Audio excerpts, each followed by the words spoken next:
Hello and welcome back to Rage Gaming and more Vessel of Hatred. Fellow rogue players, we've been in a bit of a weird time recently. If you were following my guides during the review build period, you'll have known that I was recommending the use of combo points to extend our Dance of Knives during leveling, leaning into momentum, high move speed, and synergy style combos. This was then followed with a stepping stone build that essentially leans harder into that concept with some early game uniques that you can get once you're in Torment 1, pushing you into Torment 2 and then 3, but I did plan to follow this up with an endgame build for Torment 4 to challenge that content. That was going to be somewhat like this. The simple concept of having Victimize being the center of your damage procs, combined with Inner Sight, the specialization that gives us infinite resource for a few seconds, that would also, during the review build, cause your Dance of Knives to last until Inner Sight was done, kind of like having infinite charge during that. Your Dance of Knives would also essentially double spin during that. This was going to be my fantastic option for the late game. And with the right gear, you could extend how long the Inner Sight actually lasts for that effect, as well as combat the new nature of the new Victimize,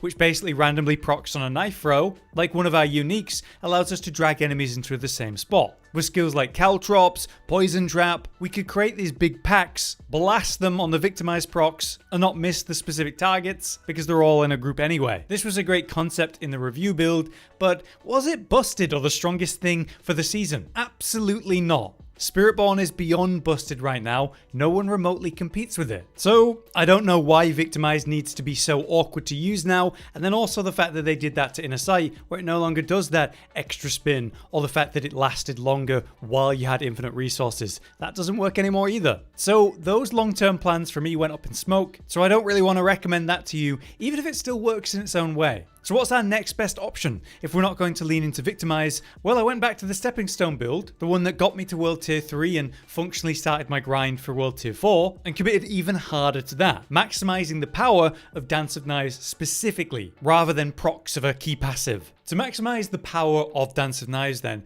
you need to understand how this actually works. When I begin channeling Dance of Knives, I'm losing stacks but gaining some as I move 30 meters over and over. So by moving in a relatively smooth circle like this, with enough movement speed, you can ultimately maintain the dance for significantly longer. But the thing is, you can achieve a permanent spin. But that's actually not what's important here. How do you increase the damage of Dance of Knives? Well, unfortunately, it's a snapshot tool. So basically, when I press the spin, that's going to be spinning as strong as whatever it was when I started the spin. So if I set up myself with different buffs, this is just infinitely doing as much damage as I possibly could because it snapshotted all of the damage buffs that I actually had in the moment that I actually activated the Dance of Knives. On top of that then, we want to make this spin last as long as possible to maintain the high DPS snapshot that we just created. You know, the ultimate spin so that it lasts as long as possible as well. How do you make a spin last as long as possible? There's three main things to think about. As I said with Dance of Knives, the first main thing is the enhanced Dance of Knives here. Every 30 meters you travel while channeling Dance of Knives,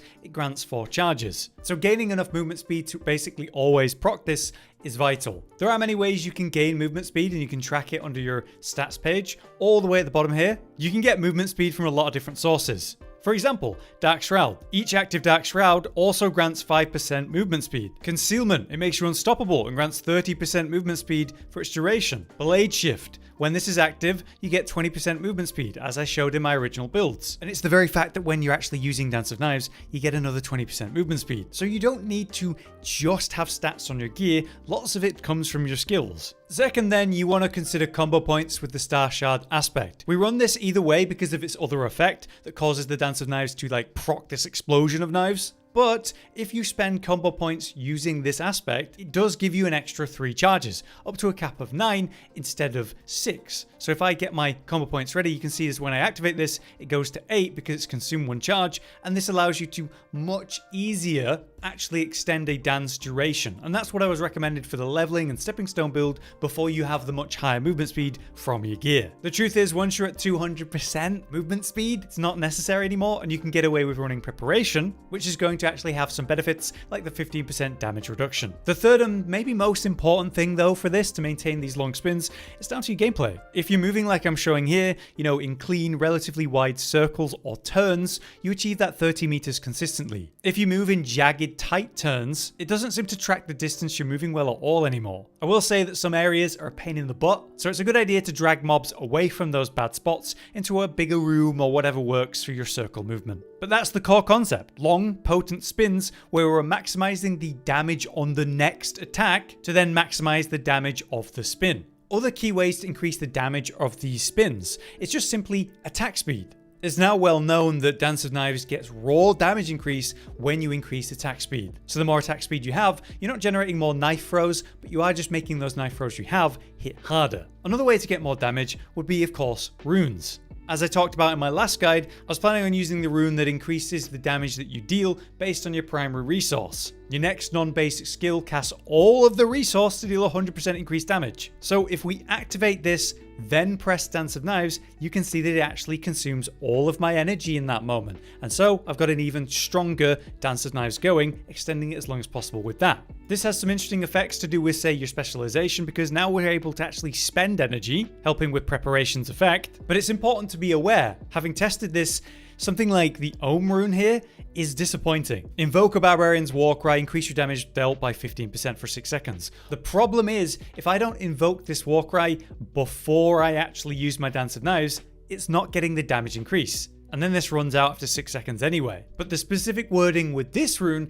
is that your next non-basic skill, your next skill cast, has this increased damage. So that's what effects you're looking for, which really limits what kind of runes we're going to benefit from. But what I want you to understand is that with an incomplete Paragon, level 15 glyphs, and 0 mythic uniques, I'm using this build to clear Torment 4 level content. These are pit tiers 65, which is what unlocks Torment 4. I'm doing it comfortably, smoothly, and we can definitely push a lot higher, especially if we up the ante with perfect gear and actually work in some mythic uniques, which may be my next step for the build guide. So let's explain everything and give you the rundown. Let's start with the specialization. If you're having any issues maintaining your spins, consider combo points. Blade Shift is going to be your source of generating these. We use this for a bunch of different reasons. But if you've achieved high enough movement speed, 200% consistently, you can get away with running Preparation, which does have perks, like I say, spending energy using runes, as well as the 15% damage reduction. That aside, here's the quick skill tree rundown. Depending on how much element resist you have right now,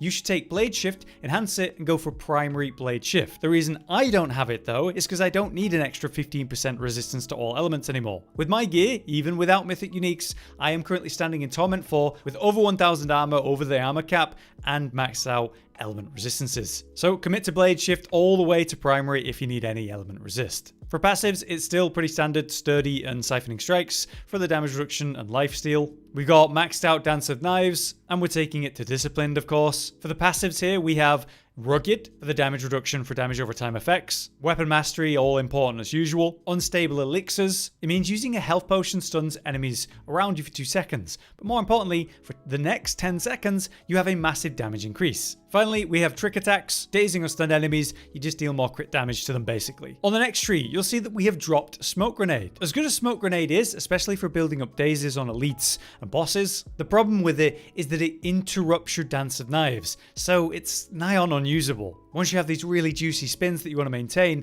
it no longer works. What does work before that instead then is Concealment. Before you spin, you press this and you go into Stealth. It gives you big movement speed, and the next skill you use will break that concealment. When we take this to Subverting Concealment, it's guaranteed to be critical strikes and makes enemies vulnerable for 6 seconds, which is pretty potent, making sure our initial Dance of Knives is just really strong. Around that, of course, we still have Dark Shroud, pretty standard stuff, massive damage reduction, but also provides movement speed we absolutely want, thanks to the enhancement, and then we take Countering for the crit strike chance. And around that, we have Malice, and of course, Exploit. Down on the next tree, we are using Poison Imbuement.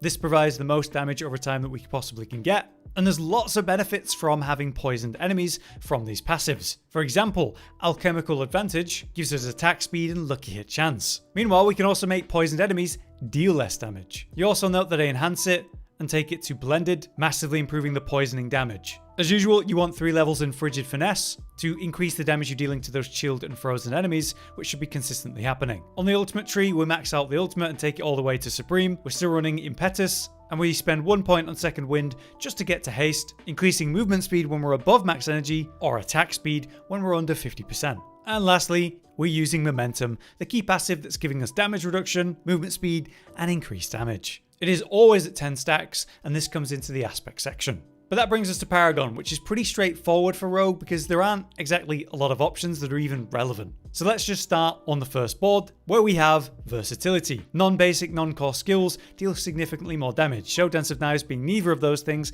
it's just a flat massive damage increase. You also see when it becomes a legendary here, it's the only one I've got right now, it increases your damage by 5% times. We just get this active and we have it on the first board because it grants a bonus to all magic nodes within range. So increasing damage to elites, but also flat damage increases, they're pretty potent here. We come down to get some element resistance as well. Our first board extension is the new legendary one, Dance Macabre, just as I talked about before in my Stepping Stone build. This is a new option. It means casting mobility or subterfuge skill will increase your next skill's damage by a massive amount. Again, that's what we want for Dance of Knives specifically. Your next skill gets this perk. So by casting a mobility or subterfuge skill like Dark Shroud, makes your next skill deal way more damage, such as your Dance of Knives. So it's a no-brainer in this scenario. Here's how I approach the board, and here's how I get to the glyph, which is Devious. When you hit an enemy or a boss with an attack that applies CC, which we're doing constantly, they take scaling damage for up to 20 seconds. This also enhances magic nodes within range. So we're getting lots of extra damage to elites again, and damage to healthy enemies too. This is how I achieved that board at Paragon level 168. So we still have a long way to go. On the third board then, we have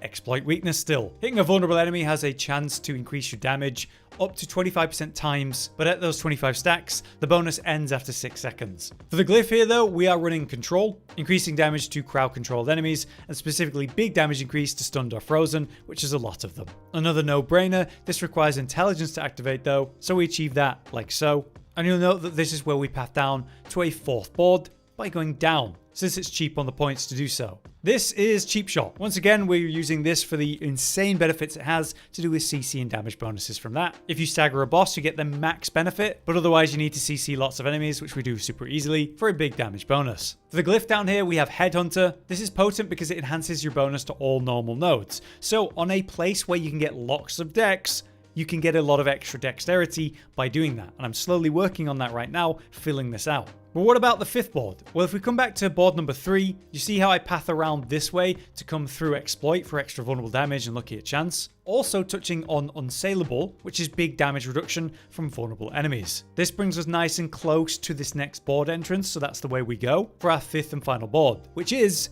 No Witnesses still. Ultimate skills gain extra damage, and this bonus can be granted to all skills for 10 seconds when cast. As you can see, I've tried to be efficient with my points to achieve this, but when I have more points, we're going to fill this out. But the glyph here on the final board is Exploit. There aren't many options at this point to get more damage into a build, so more vulnerable damage and spreading vulnerable consistently is a nice option. So what am I going to do with the remaining many points I'm going to get? It's going to be fleshing things out, getting extra damage and DR where possible. So if I were to path up this way, I could get Fleeting for dodge chance, but more importantly, I could aim for color, which is going to give me even more attack speed, which is what we're after. There are many nodes around the Paragon board that give us maximum life, or more resistance to elements, or even more armor and other options like extra DR. Around buffing up the potency of my glyphs by getting more, say, strength in this case, that's what I'll be hunting down. The more I lean into that, the less I'm going to need armor and resistances on my gear, which allows me to change what I'm using. So I do expect to be back soon with a follow-up build,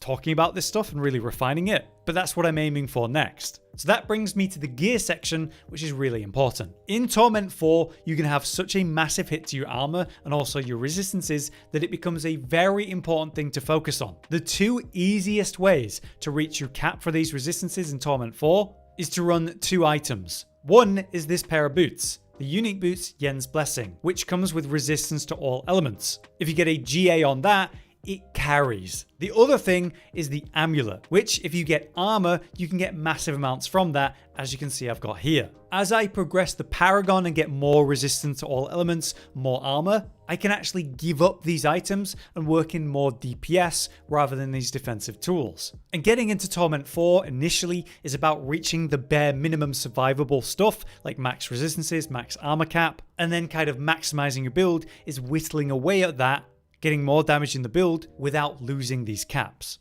So it'll be a big topic. Let's run through the aspects though. In terms of uniques then, we're running the Shroud of Kandurus, which is what I plan to do for the Victimized build as my way to dash and pull in enemies. The reason it's here for us is it's a super easy way to get levels on Dark Shroud. The more levels on Dark Shroud, the more protection and damage reduction you actually have. But also, casting Dark Shroud will make you immune for 2 seconds, which is a really potent tool. However, you can absolutely function without this unique with a chest piece that has Dark Shroud levels on it, all the same. Our next unique is Fists of Fate. It's pretty much just required in rogue builds. As I've shown, we have Yen's Blessing to help massively with the resistance to all elements. And finally, we have the Kanjar, because this has everything we want, specifically Lucky Hit Chance, Weapon Mastery, and big attack speed from the main effect as its main details. When it comes to normal aspects then, there is a lot of stuff that are non-negotiable. With a build like this, you need synergy, and it's going to be on your two-hand weapon. This is exactly what I was running for my leveling build and the stepping stone build as well. Using an agility skill reduces the cooldown of a sub-skill, but then using a sub-skill increases the damage of your next agility skill. So before I spin,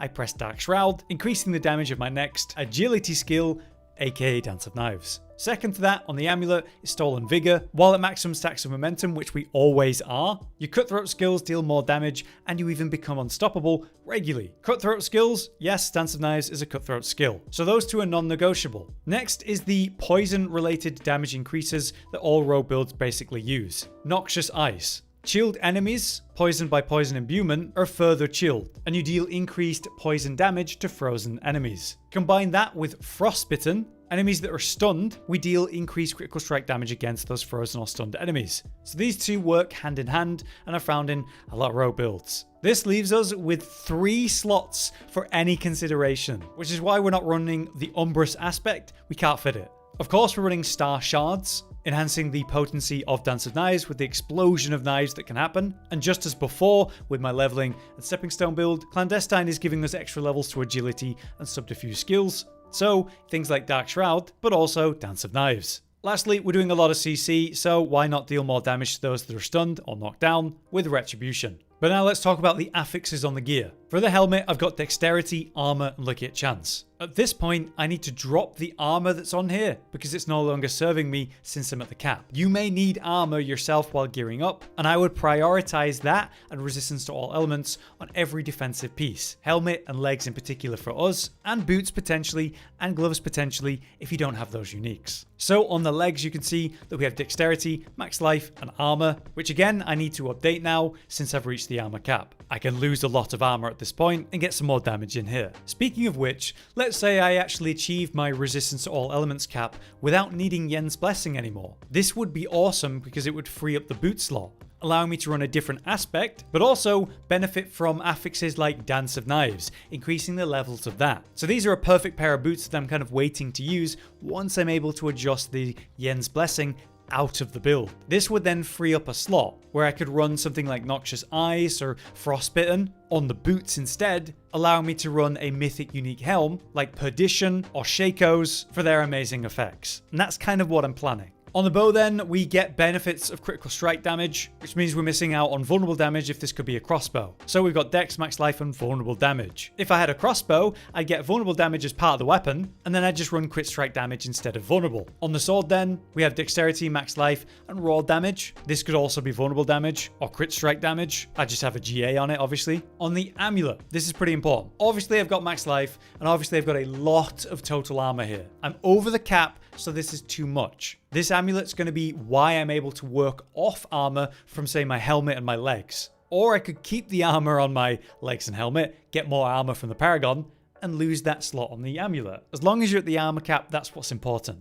But the amulet's such an important slot because you get unique skills, like Unstable Elixirs. As you can see, I've got here. Unstable Elixirs is massively increasing my damage by just drinking a health potion before I spin with Dance of Knives. So it's a pretty awesome one to have, and it's a great way I'm increasing my burst. I would also look for, say, Weapon Mastery on my amulet. I would also look for Frigid Finesse on my amulet. Or you could go for Malice and Exploit. Any of those 4 are going to be incredible skills to have to increase the levels from your amulet. 2 or even 3 of those could go on an amulet and do great work. Lastly, we have our 2 rings. So we've got Dexterity, Max Life, and Attack Speed. That's what you're aiming for on both rings. So that's affixes done, let's talk tempering. Starting with the helmet. Here you can see that I've got dodge chance and up to a % chance to freeze. You're going to want at least a lucky chance to freeze enemies so that you've got a consistent source of that. The other thing is down to you.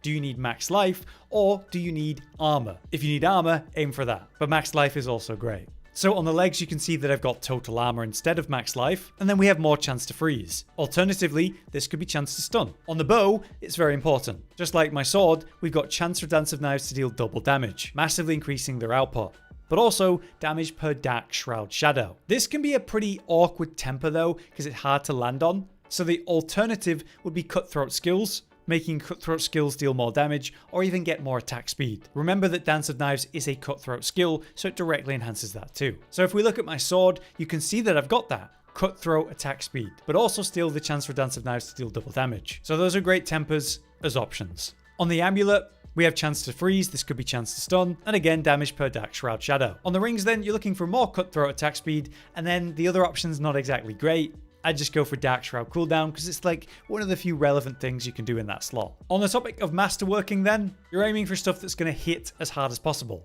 So on the chest piece, extra levels of Dark Shroud is obvious. On the amulet, increasing the unique skills like Unstable Elixir, that's obvious. For Fists of Fate, I'd be aiming for lucky chance and attack speed. For our offensive tools, extra damage per Dark Shroud, or the chance for Dance of Knives to deal double damage. On the Kanjar, you want levels in weapon mastery most of all. So you just aim for what's most potent, what's going to give you the biggest perks as soon as possible. But if you're under armor cap and resistance cap, well then focusing on trying to hit the extra armor on those pieces, or resistances to all elements on those pieces, that can be really potent too. In terms of gems, you can see them pretty much using emeralds. On the weapons, that means more crit strike damage, and on the armor, that means more dexterity. In the jewelry, it's what you need. Do you need skulls for armor? Do you need specific resistances that are lagging behind, or resistance to all elements? Just remember that there's new grand gems that have way bigger stats on them, and those are going to be your long-term goal. Right, let's talk about runes. Sadly, you don't really have much choice. As I've explained, you need next attack gets benefit. So with Quacks, your next non-basic skill casts spends all of your primary resource to deal increased damage. The most consistent way to get that off is actually just drinking potions. And we have a lot of synergy with that because of the skill Unstable Elixirs. Drink a potion, stun enemies, increase your damage for 10 seconds. So all you have to do in this case is drink 2 potions before you spin, making it a really actually reliable damage increasing tool, which is pretty rare for runes these days. Like I said, I was initially trying Barbarian's Warcry and just found that, yeah, that damage perk, it wasn't hitting the snapshot on the Dance of Knives consistently at all. I'd also have to use 3 potions to proc it, compared to 2, but it's still a relevant option if it's what you've got. Second to that, we're just looking for something that's going to help Dance of Knives while it's going, and even though it's post-nerf, Petrify is pretty much a great option. Stunning enemies and increasing critical strike damage against them. If you need damage reduction though, Lack could be a great alternative, and I was also running Tisic here quite a lot for the concussive stock, which is a knockdown, also increasing damage. So there's an alternative pick. On the topic of mercenaries, you can't really choose. You need attack speed to increase your damage, so we go with Vayana because she provides us with exactly that through Hysteria and also Bloodlust. So she's just regularly giving us extra attack speed. The second one is more up to you. Rahir's great because he has both Ground Slam and Bastion. Ground Slam's a little AoE that slows enemies, which can be useful, where Bastion gives you a bit of unstoppable and damage reduction, which is important in Torment 4. Now let's do a quick gameplay guide because the order that you actually use your abilities to set up your Dance of Knives is pretty important. The first thing to check before you actually get going is your Kanjar. This is providing you with a unique effect, right? A stacking bit of attack speed to increase the damage of your next Dance of Knives. So if you're just starting a fight, you need to build that up. If you're using combo points and blade shift for element resistance, as well as the movement speed this actually provides, it's pretty important to start with getting some of these out. This is your 5 stacking effect from the dagger then, so you want to make sure that's at 5 stacks before you get going. You can see we have a bar that's filling up that's maintaining the actual perk of blade shift, and this refreshes by running through targets. So you just make sure to spin through targets to maintain the blade shift effect, the movement speed, and maybe the element res if you're running that. Next, we make sure that our Dark Shroud is actually applied, and then we press concealment to go invisible, and then we press our imbuement to apply that, and then you can start spinning on a target. To go extra hard, you obviously have your ultimate though, so that could be an option too. Just before you actually spin with Dance of Knives though, you're going to want to use 2 potions to trigger the damage increase and the energy spend from a rune. So I start by attacking with my basic, get to 5 stacks, apply all of my buffs in the right order, drink the 2 potions, and begin spinning. And as you can see, we're dealing some pretty big damage numbers even without any mythic uniques, which is allowing us to get into Torment 4 and function pretty damn well even without them. And so that is pretty much what I'm doing to maximize the damage that my spins are doing. Outside of that, it's important that you're aware of how to move while you're spinning, so try to do smooth circles or long lines to maintain the spin and do the 30-meter distance. The more you make these spins tighter, the less the stacks you have, and eventually you run out. And like I say, if you turn 90-degree kind of sharply like this, before long you will run out of the spin, even with the higher movement speed. So yeah, it's not that complicated. And what we've got is just an enhanced version of the build that I was building up on and are planning to, basically abandon and go to Victimize. Only to find on the live version that Victimize and Inner Sight, it just doesn't work how it was. I have no clue why they're doing that, because, Spiritborn is way above every other class in the season right now. So I don't know why we need to be nerfed, but at least this is a really fun and unique playstyle for Dance of Knives that's working effective in its own right. I do hope that we see Dance of Knives get a lot of mechanical improvements in the next version, maybe the next season, to prevent it being so snapshotty and being kinder to the way that we move during, say, tighter dungeons. I hope this update gives you everything you needed to transfer from the previous build to this one, and expect a follow-up one where I've really progressed the Paragon, cleaned things up, sorted my armor, my resistances, and maybe even running some mythic uniques. Until then, I've been Hollow, you've been you. Thank you for watching. See you next time. Josh, Cotton, and Hollow with the videos, dropping the humor like a hammer on your tippy toes, bringing entertainment on a daily arrangement to take our insanity and turn it into entertainment. Yes, I said entertainment twice, to reiterate that it is nice to look into your faces on a mostly daily basis when you let us in your homes to make the whole world a stage. Goodbye.